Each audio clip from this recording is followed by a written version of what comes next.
What's up guys, Phoenix here. This video is going to be another Yu-Gi-Oh! Deck profile video, and this time is going to be on the Mermail Atlantean deck that I played at ARG Charlotte this past weekend. Now, I didn't end up doing as well as I'd originally hoped or intended to. I was X2 by round 5. I took 2 losses to extra deck Monarchs, and I just dropped at X2 because I didn't want to keep playing anymore. And honestly, I can attribute my lack of success due to the fact that, I really didn't prepare for this event at all. Everything that I did for deck building was purely out of theory. I only playtested maybe 2 or 3 hours total with this deck in the span of the last couple of weeks. And that's obviously just incorrect to do going to an event. But also in terms of the theory that I built this deck around, I was expecting the Cosmo matchup to be a lot more heavily represented, and I was expecting a lot less of Monarch decks. But Xyz Monarchs were just as heavily represented as Cosmo at this event, and I was expecting them to kind of move over to Cosmo because of the fact that the Fire King Cosmo deck has a lot of hype surrounding it, and it is potentially really good.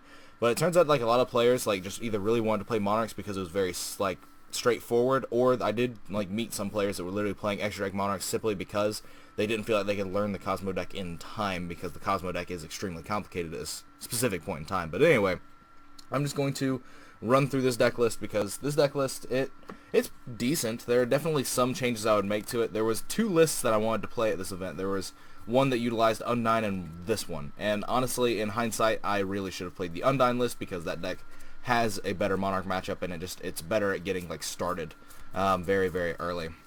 But I just thought Cosmos would be more heavily represented, so I played this deck. But anyway, monsters, triple Neptibus, standard, the 1 Diva, standard, and then 2 of each Atlantean that matters. 2 Dragoons, 2 Marksmen, 2 Heavy Infantry. And then Mooling Lace just as that, kind of around their card. Now for the Mermail part, I played lead, and I only played 2 Megalo. I was expecting the Cosmo matchup to be really big, as I said before, and a lot of those people that I've been playing online or talking to about Cosmo, they say they blind second. So instead of playing 3 Megalo, I decided to play 1 lead to let me potentially lose the die roll, go first, and then do a hand loop for 3.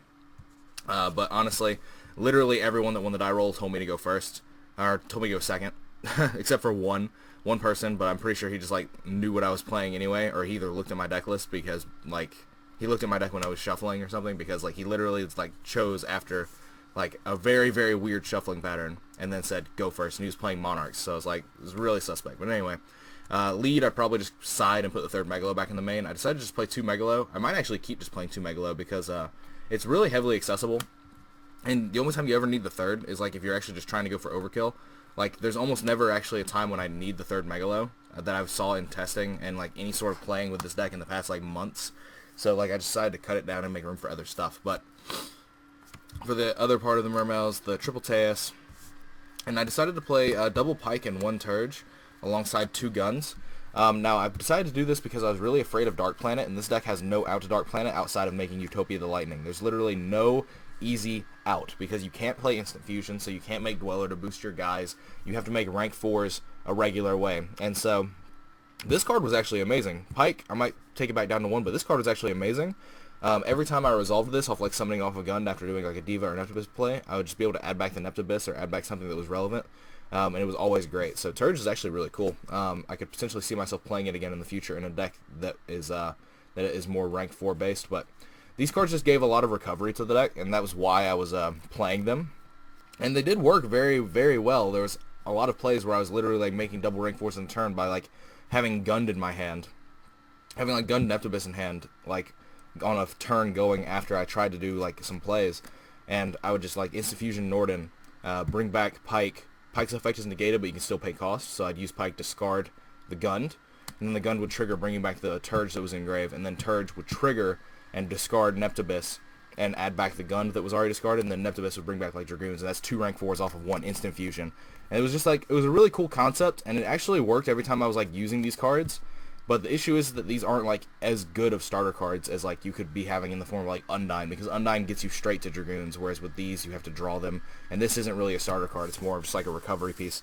But Turge was actually just really, really good, and I actually was really pleased that I played it. But honestly, I think the deck needs to go a different approach. I'm actually kind of really bummed out that this deck just has such an arbitrarily horrible Monarch matchup now. Just because of the extra deck Monarch deck being able to have so many different options at its disposal, as well as just having really powerful cards in the form of either to get rid of your Neptibus on your own turn. But anyway, triple Gamma Seal and then triple Max C. There's one that's obviously just turned around because this is not a Gamma Seal because I had to borrow one and I had to give it back to the person before I left Charlotte. These were the only hand traps on the deck, and honestly these were great. I'd probably actually consider cutting Max C down to 2, simply because Monarchs are so heavily represented, and then maybe siding the third Max C just to make room for other stuff in the main deck.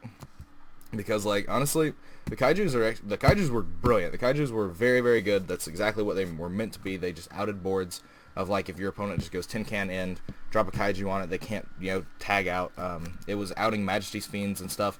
It was all around really good, but it just the deck needed a more consistent way to get to Neptibus. That was, honestly, all the games that I lost were games that I did not get to Neptibus quick enough. Like, that was it. Or I didn't get to resolve Neptibus quick enough. But anyway, for spells, that's, I think 28 monsters? Yeah. For spells, 1/1 one Abyss Spell, the Sadist, the Trap Negator one, triple Instant Fusion, double Twin Twisters. These definitely should have been Chalices. This is one of those cards I said I was maining for Cosmos because I literally just wanted to be able to snipe Cosmo Towns. Or if they like left Fire King Island up, I want to just like be able to punish them by just starting my turn with Twin Twister on Fire King Island. But like this should have just been Chalice because it would have made the Monarch matchup much more strong, and I probably would have actually been able to win all of the game ones I played against Monarchs if these were Chalices instead of Twin Twisters. Like, Chalice is actually just a lot more important now, not for the reason that I thought it would be. I thought we could cut Chalice from the main simply because no deck can make first turn Dweller on spot other than Pendulums, and those decks aren't very heavily represented at the current point in time, but they could easily start making a comeback because of the new Odd-Eye support. But like Chalice in the Monarch matchup to stop Aethers, if they haven't gotten Stormforth off on you, like being able to stop Aether to stop Karaz from popping your Neptibus is actually just really important. So there's that. But anyway, and also being able to stop Beatrice is cool, but then again the Kaijus do that as well. But Raigeki just for a generic board wipe, Upstart Goblin for a draw card, and then the last 3 cards in the deck were triple Moray of Greed. Now this was a mistake. This was without a doubt the worst card in my deck. I have been very, very much an advocate of this card being terrible for the past like month and a half, but I decided to play it, and like the 2 games I played with it, it was like really cool because like I was still drawing Neptibus and stuff, but I was being able to put like cards back and draw more combo pieces. Like it was in theory pretty alright, but this card was absolutely terrible. Like to the point where like I even resolved 3 of these my first turn in one game and still didn't get to Neptibus. Like it doesn't increase your chances of getting to Neptibus at all. All it does is like give you a mulligan. It just gives you, it doesn't increase your chances of getting to Neptibus, it just gives you another chance to get to Neptibus. Like it doesn't really do much for you. Whereas like these could be other cards like Undying Controller, which actually just get you to Neptibus. And like honestly the other build that I wanted to play was having double Undying, double Controller, and double Allure in it, because like those are actually like good draw cards. It's basically Pot of Greed, like it's all these different things. But I just decided to play this build and just like try the Morays, and it was just honestly a mistake. There's no one that can tell me this card is not terrible. There's nobody that can tell me this card isn't terrible at this point. Like I resolved 3 of them, still didn't draw Neptibus. Like you're not doing anything. You're literally just cycling cards for no reason. But anyway, extra deck. For the Synchros, Trishula, Meteor Burst, Stardust Charge Warrior, Armory Arm, and Tatsunoko. Like, literally just really cool being able to draw in other cards. It made this every-sided game, game 2 and 3. I had to go out of my way to make this because there were people playing Gores at this event, which I honestly wish I was one of them. Armory Arm is cool for, like generic OTKs that you can do when they have, like, 2 big monsters out and you can't really clear their board.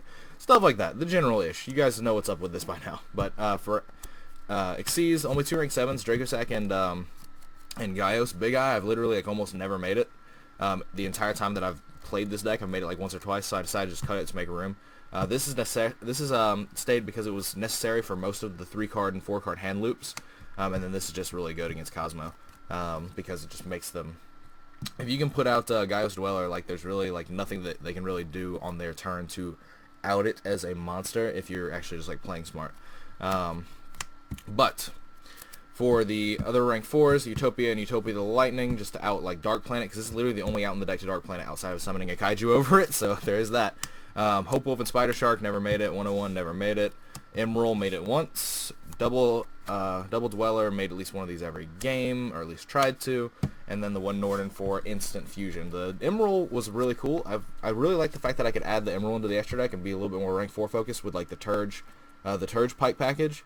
Because like there were some situations where like in testing it came up where I would literally be able to go Pike Gunned into Turge, make Emerald, shuffle back like Dragoons, like Dragoons and Norden and like a Megalo, and then be able to like have instant fusion in my hand afterwards to follow it up and make a second instant fusion for Norden play. Like that was actually just like really cool. It was very, very, very relevant in testing. It just never came up at the event. But anyway, for side deck, one Sphere and one Lind. These literally only go in against like Monarchs and then other slow paced decks. These actually just might not even be sided anymore. Like the format is so like against these cards, specifically because like Cosmos, they have Infinity and Dark Lady that they spam now, so that like negates this, so it doesn't really form a floater like wall there. You could potentially play this against Burning Abyss, but I don't think it's like the best because you're like not trying to fight their floaters with inferior floaters, you're trying to actually like kill them. So there's that.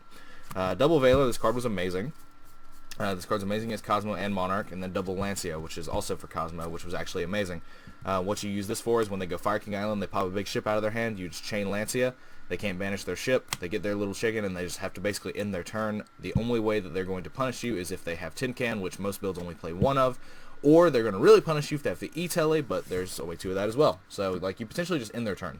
You at least stop them from being able to combo on you, and then this is also a card that you can draw off Maxi and possibly prevent them from killing you. Based off whenever you want to drop it. So like there's that. For the side deck, continuing in the side deck, there's Triple Chalice, which at least two of these should have definitely been in the main deck for this event. One Radiant, one Sticky String Kaiju, and then two Slumber. I would always side out one Gamma Seal when I was putting these four in, so that I'd have four Kaijus with three different names and then two Slumbers. This was great. When I sided it in, like it was always against like Cosmo and Pendulum. I didn't put it against Monarchs because they're just better options. But every time you resolve this card, it's like amazing because you can usually just get Radiant to your board, you can give them Gamma Seal, and then you get to pop it, and then on the next turn, like if you get to the next turn, if you haven't killed them, next turn this just searches for a Gam Seal to be a water for Megalo, so that was always really cool. And then the last two cards in the side deck are Emptiness, and then the third Twin Twister that never got put in. Twin Twister literally came out of the main deck literally the entire weekend. Every single matchup, because I played Cosmo, Extra Deck Monarchs, BA, Cosmo, Extra Deck Monarchs. I literally played one BA, two Cosmo, two Extra Deck Monarchs, and my only two losses were to Extra Deck Monarchs. So yeah, this deck could have easily been better. This was 100% the worst card. Never playing this card again. This card was absolutely terrible.